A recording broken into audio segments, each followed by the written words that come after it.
Well, the next fellow is our poet laureate of Orange County. He's a dear, dear friend, a brilliant soul who's absolutely responsible for initiating the spoken word in the Hudson Valley since '96. Gives me great pleasure, Robert Milby.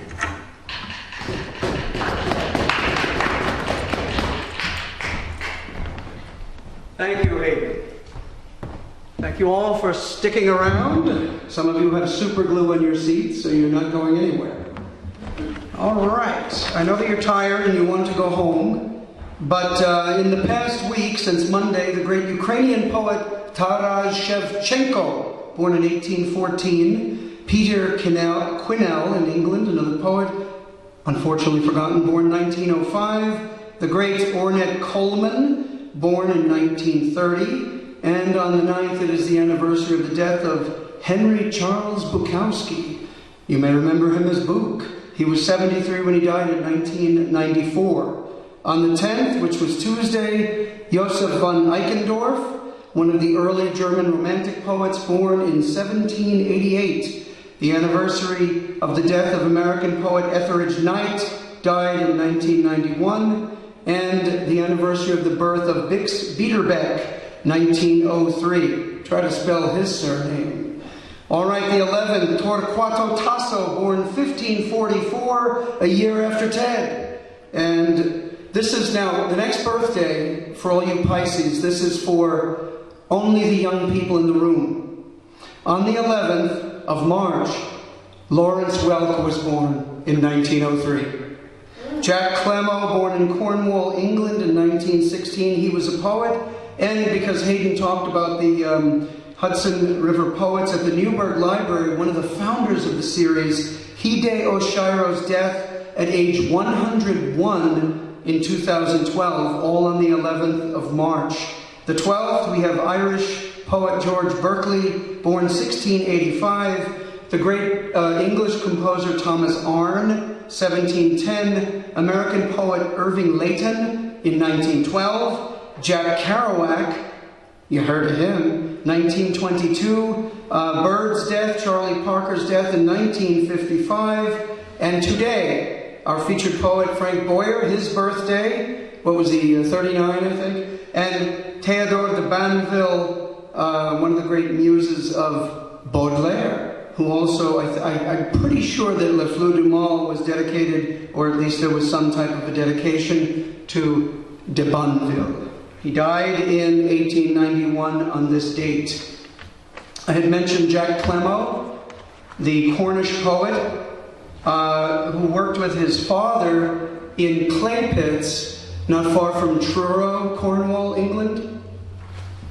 This is by Jack Clemmo. The flooded clay pit. These white crags cup waves that rub more greedily, now halfway up the chasm. You see doomed foliage hang like rags. The whole clay belly sags. What scenes far beneath those waters, chimney pots that used to smoke, brown rusty clots of wheels still oozing tar. Lodge doors that rot ajar. Those iron rails emerge like claws cut short on the dump. Though once they bore the wagon's thump, now only toads and snails creep round their loosened nails.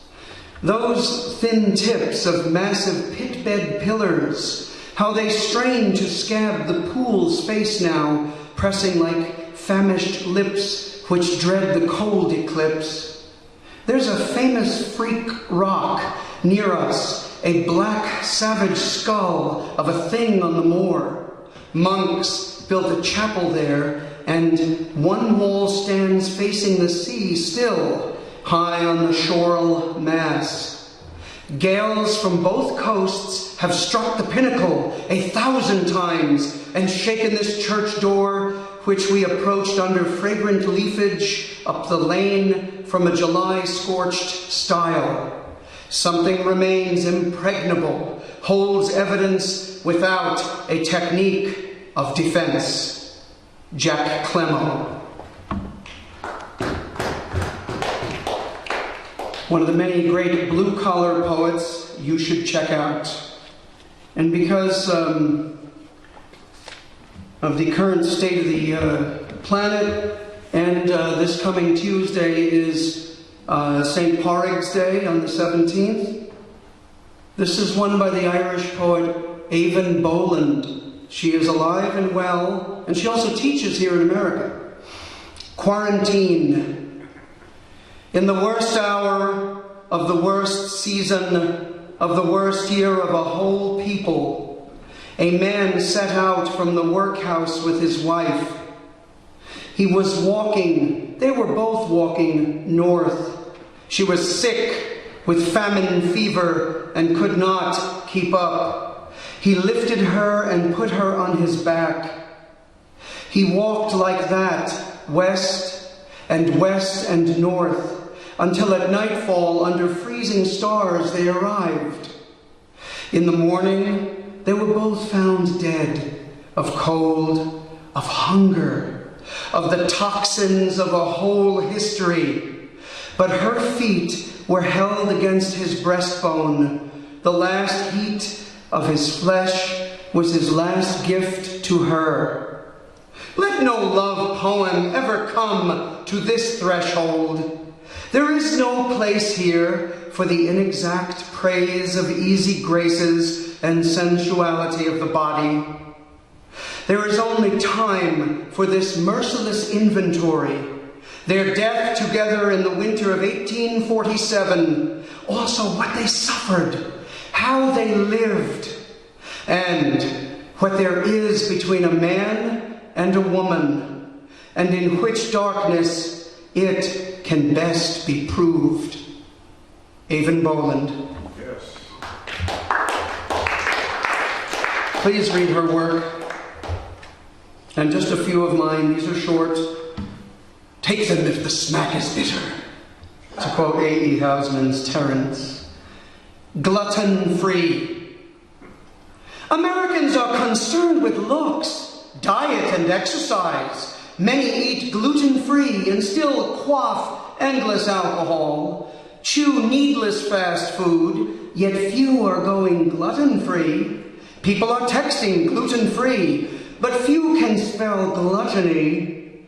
Fat franchises have toys and clowns, slick uniforms, and younger crowds. Some of the girls eat gluten-free. Boys laugh and swill the soda as the asp of aspartame bites from inside.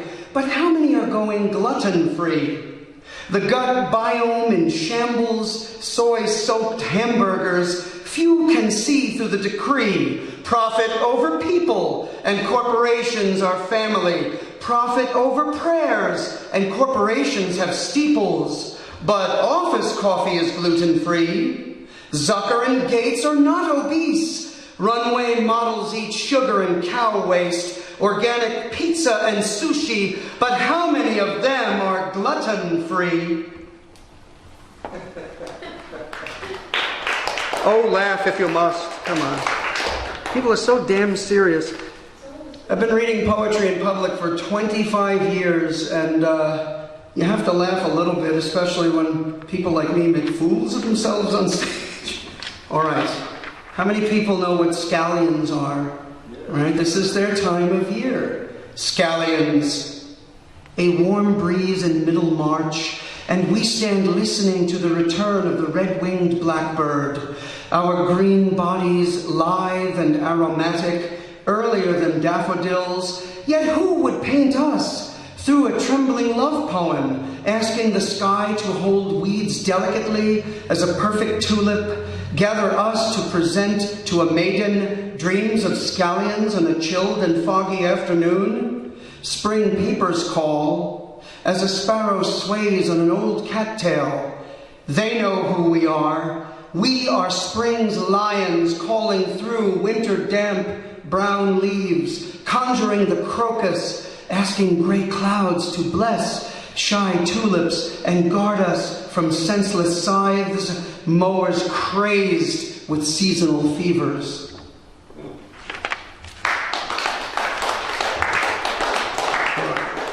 another one for March. This is from my chapbook, Gothic Orange. Show it! These are poems about Orange County, New York, and that's where I live. That's where I hide. Cloudy morning in March. This is the ShopRite parking lot, Chester, New York, 2014. Cloudy morning in March, winter remains. Stubborn snowbank, ice-laden, impervious to holy rain. Daffodils' spikes are green ornaments beneath the somber sky. Seagulls sleuth for bread in a car-stained lot. Slush, which granted puddles to crow, has frozen to the regret of the blackbird.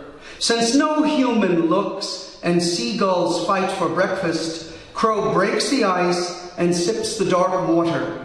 He ascends the snowbank throne, watching people rush to the market to pay for that which he took for free.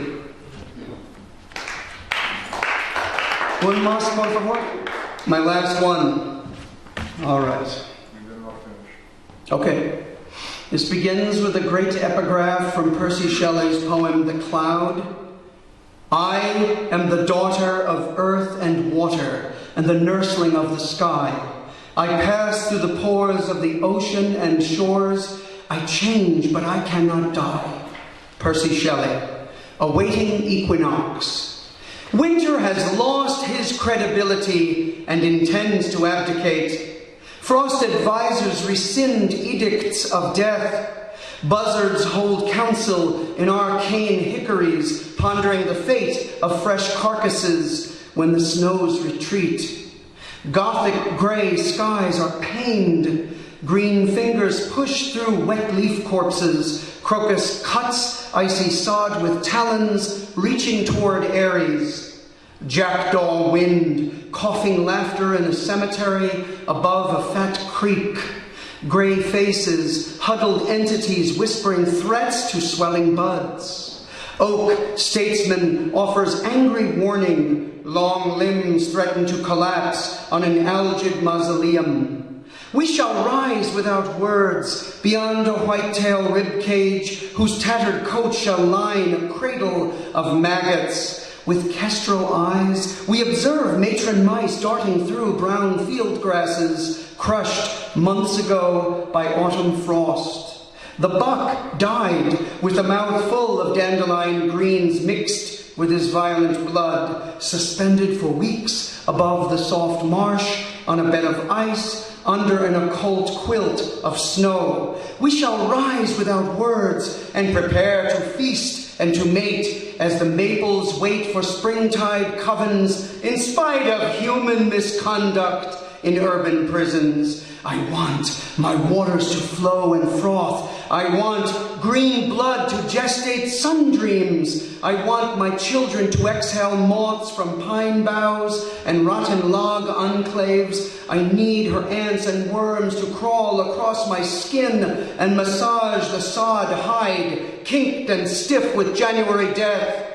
Hornet acupuncture as black bear rolfs the mossy ridge where wildflowers shall wake.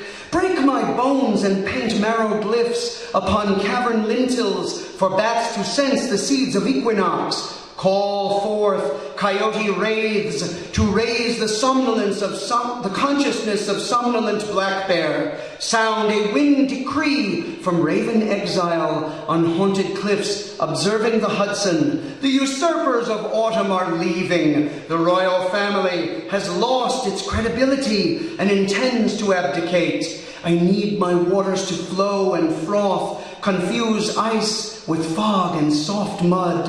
From below the snow, vibrating pastures near a forest whose winter bones shall be foraged, then hidden in blossoms of equinox passion.